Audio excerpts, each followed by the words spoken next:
இன்றைக்கான காணொலியில் நம்ம எதை பற்றி பார்க்க போகிறோம் அப்படின்னா, சமீபத்தில் எல்லாருக்கும் ஒரு விஷயம் தெரிய வந்திருக்கும். இந்திய பிரதமர் கியேவுக்கு போய் ஒரு விசிட் பண்ண போகிறாரு அப்படின்னு. இந்த ரஷ்யா யுக்ரைன் போர் ஆரம்பித்ததுலேருந்து நம்ம ரஷ்யர்களுக்கு தான் சப்போர்ட் கொடுத்துக்கிட்டு இருந்தோம். உக்ரைனியர்களுக்கு பீஸுக்கு தேவையான எல்லா விதமான சப்போர்ட்டையும் நாங்கள் கொடுப்போமே தவிர ஆயுதங்கள் நாங்கள் கொடுக்க மாட்டோம், ஆயுத உதவி பண்ண மாட்டோம் அப்படின்ற நிலைப்பாட்டில் தான் இருந்தோம். ஆனால் இப்போ என்ன நடக்குது அப்படின்னு பார்த்தீங்கன்னா, வெளிப்படையாகவே இந்தியாவோட பிரைம் மினிஸ்டர் வந்து யுக்ரைனுக்கு ட்ராவல் பண்ணுறாரு. இப்போது நம்மளை பொறுத்த வரைக்கும் நம்ம இதை ஒரு விசிட்டாக மட்டும்தான் கன்சிடர் பண்ணுவோம். நாங்கள் போய் உங்களுக்கு சாலிடாரிட்டியாக இருப்போம், அதாவது உங்களுக்கு அமைதி வேணும் அப்படின்னா நாங்கள் பேச்சுவார்த்தை நடத்தி பீஸை கொண்டு வருவோம் அந்த ரீஜியனுக்கு அப்படின்னு சொல்லி தான் நம்ம நினைப்போம். ஆனால் உக்ரைனியன்ஸை பொறுத்த வரைக்கும் உக்ரைனியன்ஸுக்கு இத்தனை வெஸ்டர்ன் கண்ட்ரிஸோட பேக்கிங் இருக்கிற காரணத்தினால அவங்க என்ன விதமாக வேணாலும் இந்த மீட்டிங்கை ப்ரொமோட் பண்ணுவாங்க. அதாவது ரஷ்யர்களை தூக்கி போட்டுட்டாங்க இந்தியன்ஸ் அப்படின்னு சொல்லியும் அவங்க ப்ரொமோட் பண்ணுவாங்க.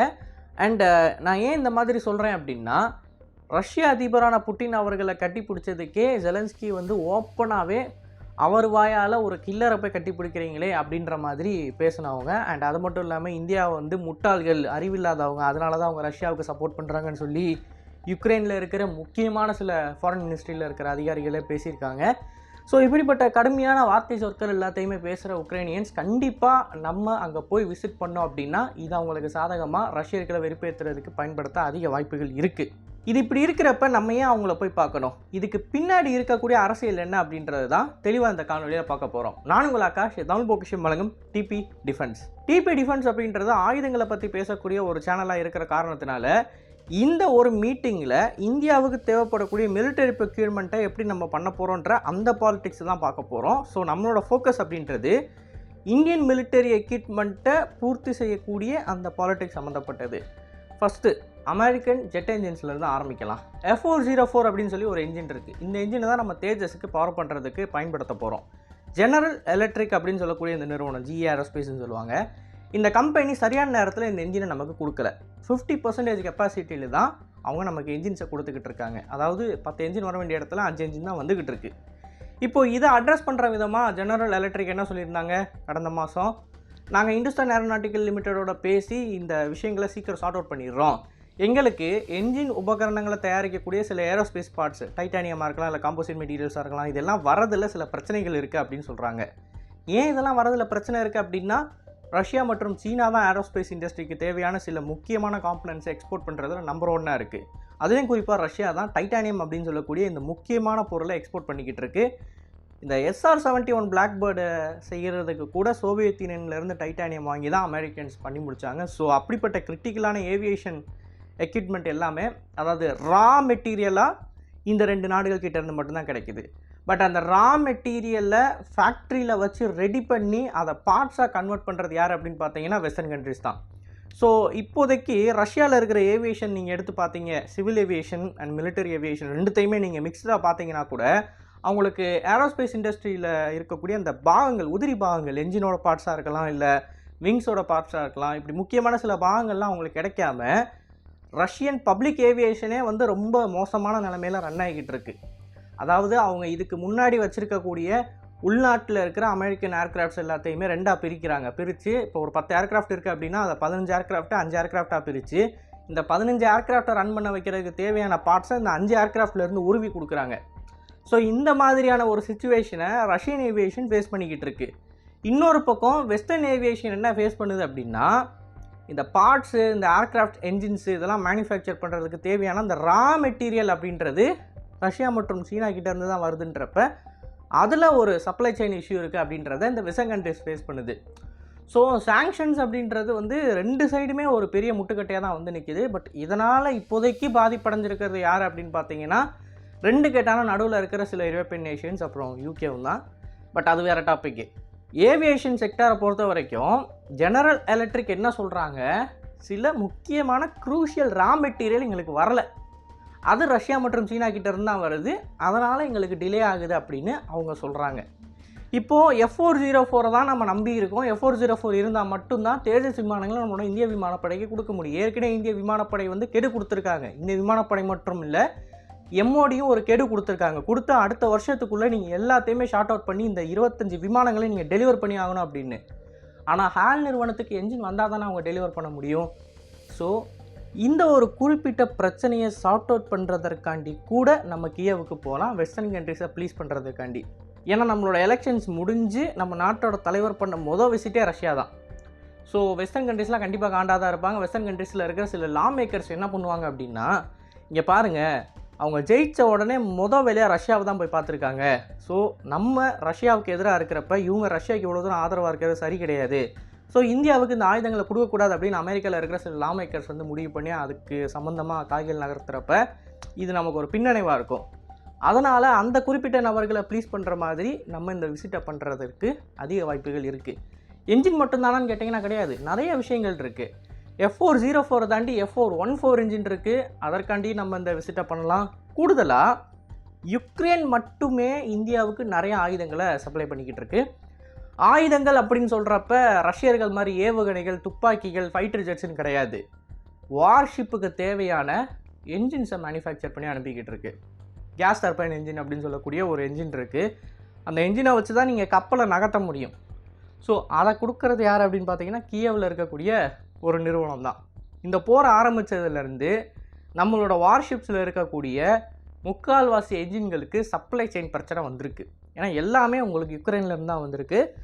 அண்டு இந்த போரில் உக்ரைனோட இந்த என்ஜின் மேனுஃபேக்சரிங் பிளான்ட் இருக்குது பார்த்தீங்கன்னா, அந்த பிளான்ட்டை கூட ரஷ்யர்கள் வந்து ஆர்ட்டிலரி போட்டு காலி பண்ணிட்டாங்க.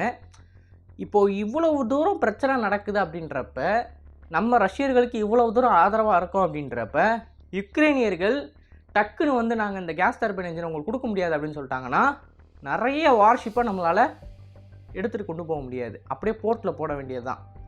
ஸோ இது நடக்கக்கூடாது அப்படின்னு தான் நம்ம என்ன பண்ணுறோம், ப்ரிகாஷனரி மெத்தடாக 2023 வருஷம் யுக்ரைனில் இருக்கக்கூடிய அந்த கேஸ் டர்பைன் என்ஜின் ஃபெசிலிட்டியை வாங்குகிறோம், அதிக காசு கொடுத்து வாங்குகிறோம். ஏன்னா நாளைக்கு நமக்கு இந்த சப்ளை செயின் பிரச்சனை வரக்கூடாது அப்படின்னு. கூடுதலாக அங்கே இருக்கக்கூடிய இண்டஸ்ட்ரீஸ், எக்யூப்மெண்ட்ஸ் எல்லாத்தையுமே அப்படியே தூக்கிட்டு வந்து இந்தியாவில் வச்சு இந்தியாவில் மேனுஃபேக்சர் பண்ணி இண்டிஜினியஸ் ஆக்கிடலாம் அப்படின்ற ஒரு பிளான்லேயும் அந்த இண்டஸ்ட்ரியை நம்ம வாங்கியிருக்கோம்.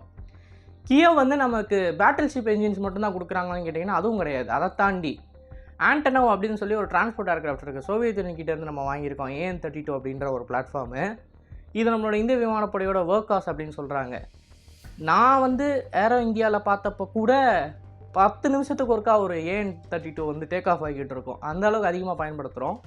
ஸோ இந்த விமானத்தை அப்கிரேட் பண்ணக்கூடிய அந்த டீலும் இப்போ யுக்ரைனியர்கள் கையில் தான் இருக்குது. ஸோ டிஃபென்ஸ் ரிலேட்டடாகவும் சில முக்கியமான இடங்களில் உக்ரைனியர்கள் ஒரு மிகப்பெரிய பங்காற்றுறாங்க அப்படின்றப்ப அவங்கக்கிட்ட இருந்து இந்த இஷ்யூஸை சார்ட் அவுட் பண்ணுறதற்காண்டியும் நம்ம இந்த விசிட்டை பண்ணலாம் அப்படின்றது சொல்லப்படுது. ஸோ இராணுவ சம்பந்தமாக எடுத்தீங்க அப்படின்னாலே அமெரிக்கன் மற்றும் யூரோப்பியன் வெப்பன்ஸை வாங்குறதற்கு நம்ம கியவில் ஒரு விசிட்டை பண்ணி அவங்கள சமாதானப்படுத்துகிறோம். அண்ட் யுக்ரைனுமே நமக்கு நிறைய இராணுவ தளவாடங்கள் கொடுக்குறாங்க, அதையுமே சப்ளை செயின் பிரச்சனை வராமல் ஸ்மூத்தாக கொண்டு போகிறதுக்கு இந்த விசிட்டை பண்ணுறோம். இதை தாண்டி இன்னொரு முக்கியமான அரசியல் ஆதாயம் ஒன்று அப்படின்றது நமக்கு இருக்குது.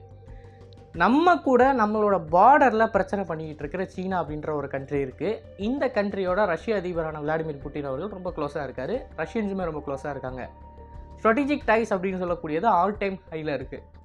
ஏன் அப்படின்னு பார்த்தீங்கன்னா சிம்பிள், இப்போதைக்கு ரஷ்யன் எக்கனாமியை ஸ்டேபிளாக வச்சுக்கக்கூடிய ஒரே எலிஜிபிள் கண்ட்ரி சீனா தான். ரஷ்யர்கள் நினச்சாலும் இந்தியா பக்கம் அவங்களால வர முடியாது, ஏன்னா நம்மக்கிட்ட அவ்வளோ பெரிய இண்டஸ்ட்ரியல் கெப்பாசிட்டி கிடையாது. டக்குன்னு இந்த மேற்கு நாடுகளோட கார் கம்பெனிஸ் எல்லாமே ரஷ்யா விட்டு வெளியே போனப்போ அந்த இடத்த சீக்கிரமாக ஃபில் பண்ணது யார் அப்படின்னு பார்த்தீங்கன்னா சீனா தான்.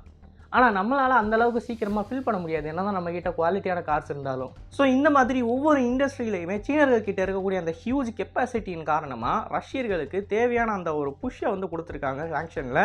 அப்படி கொடுத்ததுனால தான் இப்போ ரஷ்யாவோட பர்ச்சேசிங் பவர் அப்படின்றது அதிகமாக இருக்குது.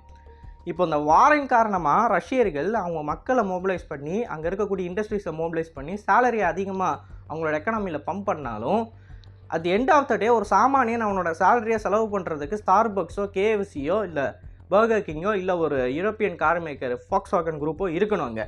ஆனால் அங்கே எதுவுமே இல்லை அப்படின்னா அவங்க எங்கே செலவு பண்ணுவாங்க? அந்த டைம் தான் சீனர்கள் உள்ளே வந்து அந்த தேவையான இண்டஸ்ட்ரீஸ் எல்லாத்தையும் செட் பண்ணியிருக்காங்க. ஸோ சீனர்கள் பண்ண உதவி அப்படின்றது ரஷ்யர்களுக்கு ரொம்ப ரொம்ப முக்கியம். அதனால் ரஷ்யர்கள் சீனர்களுக்கு கூட இணக்கமாக போகிறாங்க, நிறையவே மிலிட்டரி டெக்னாலஜிஸ்லாம் ஷேர் பண்ணுறாங்க. இது நமக்கு பிரச்சனையாக ஆகும். ஸோ நம்ம இதை கவுண்டர் பண்ணுறதுக்கு, இதை பேலன்ஸ் பண்ணுறதுக்கு மேற்கு நாடுகளோட க்ளோஸாக இருந்து தான் ஆகணும். இது எப்படி அப்படின்னு பார்த்தீங்கன்னா, தெராசில் ஒரு சைடு பேலன்ஸ் பண்ணுறதுக்கு இன்னொரு சைடில் நம்ம கல்லை தூக்கி வைக்கிற மாதிரி தான். ஸோ இப்போ நம்ம கல்லை தூக்கி வச்சுருக்கோம் பார்த்தீங்களா, அதுதான் United States of America. And US அப்படின்னு சொல்லக்கூடிய இந்த கண்ட்ரி வந்து எப்போவுமே அவங்களுக்கு ஆதரவாக இருக்கக்கூடிய கண்ட்ரிஸுக்கு கண்டிப்பாக ஆதரவாக இருப்பாங்க 100%. அதுக்கு ஒரு உதாரணம் இஸ்ரேல். இஸ்ரேல் அப்படின்னு சொல்லக்கூடிய இந்த கண்ட்ரி மிடில் ஈஸ்டில் என்ன பண்ணுது அப்படின்றத நீங்கள் தெளிவாக பாருங்கள். ஆனால் இப்போ வரைக்கும் இஸ்ரேலை யாராலையும் தொட முடியல அப்படின்றான், யூஎஸோட சப்போர்ட்னால தான். ஆனால் யூஎஸ் வந்து இவ்வளோ தூரம் சப்போர்ட் பண்ணுறாங்கன்னா அதற்கு இணங்க இஸ்ரேலும் யூஎஸ் கூட எல்லா டைமும் நின்றுருக்கு. சிம்பிளாக ஒரு சினாரியோ ஒன்று சொல்கிறேன்.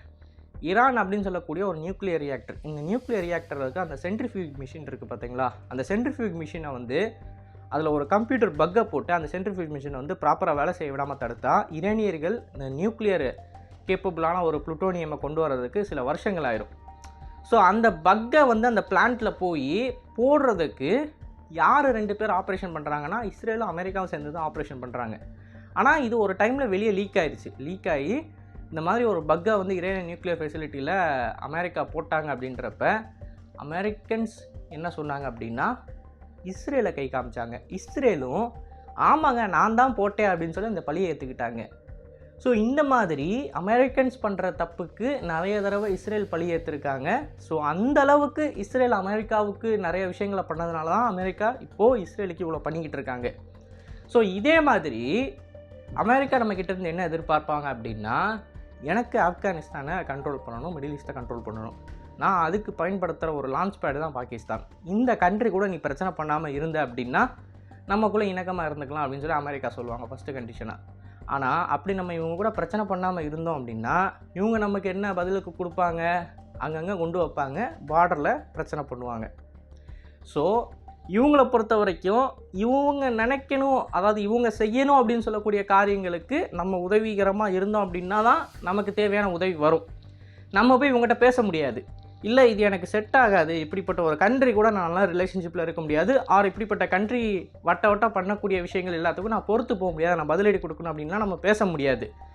நேச்சுரலாகவே அவங்களோட அந்த குளோபல் ஸ்டாண்டும் நம்மளோட குளோபல் ஸ்டாண்டும் அலைண்டாக இருந்துச்சு. இப்போ இஸ்ரேலோட குளோபல் ஸ்டாண்டு யூஎஸோட குளோபல் ஸ்டாண்டு அலைண்டாக தான் இருக்குது. அப்படி நேச்சுரலாகவே இருந்துச்சுன்னா தான் நம்ம ஒரு நல்ல ரிலேஷன்ஷிப் யூஎஸில் இருக்க முடியும்.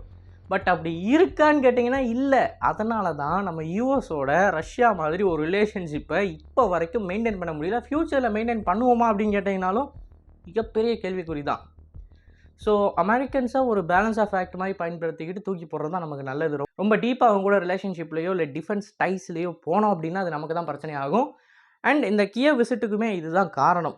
ஸோ இதை பற்றி நீங்கள் என்ன நினைக்கிறீங்க, எப்படி இந்த விஷயங்களை ஹேண்டில் பண்ணுன்ற உங்களோட தனிப்பட்ட கருத்துக்களை கமெண்ட் செக்ஷனில் சொல்லுங்கள். அண்ட் இது போல் நிறைய தகவலை தெரிஞ்சுக்கணும் அப்படின்னு நினச்சிங்கன்னா டிவி நியூஸ் பேஜை ஃபாலோ பண்ணிக்கோங்க. நல்லதை பாருங்க, நல்ல சமுதாயத்தை இருக்கும். நன்றி, வணக்கம்.